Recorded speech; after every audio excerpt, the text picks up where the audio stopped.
Hello বন্ধুরা, সবাই কেমন আছো? আশা করি ভালোই আছো। আজ দেখো চলে এসেছি সিম্পল একটি অসাধারণ রেসিপি নিয়ে।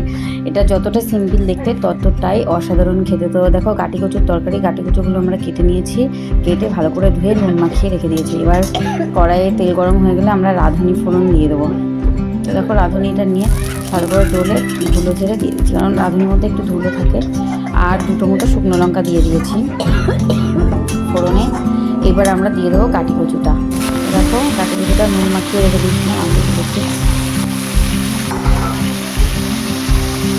কাটি কচুটা দিয়ে এবার ভালো করে নাড়িয়ে ওতে অল্প একটু নুন দেবো, যেহেতু আগে নুন দেওয়া ছিল তাই অল্প নুন আর পরিমাণ মতো হলুদ দিয়ে এটাকে লাল লাল করে আমরা ভেজে নেব।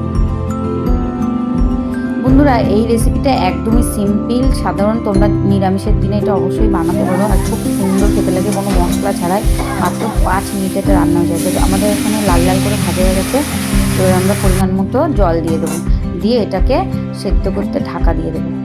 এটা এক ফোড়নেই রান্না, বারবার ফোড়ন দিতে হবে না, যে আমরা একবারে ফোড়ন দিয়ে দিয়েছি। আর এদিকে আমরা মশলা করে নেবো। মশলা কিছুই না, জাস্ট একটুখানি জিরে আর ঝাল তোমাদের স্বাদ মতো দেবে। আমি 3টে মতো লঙ্কা আর একটুখানি জিরে, একটুখানি সর্ষের তেলের মধ্যে আমরা নেড়ে নিয়েছিলাম, মানে কড়াইতে দিয়ে।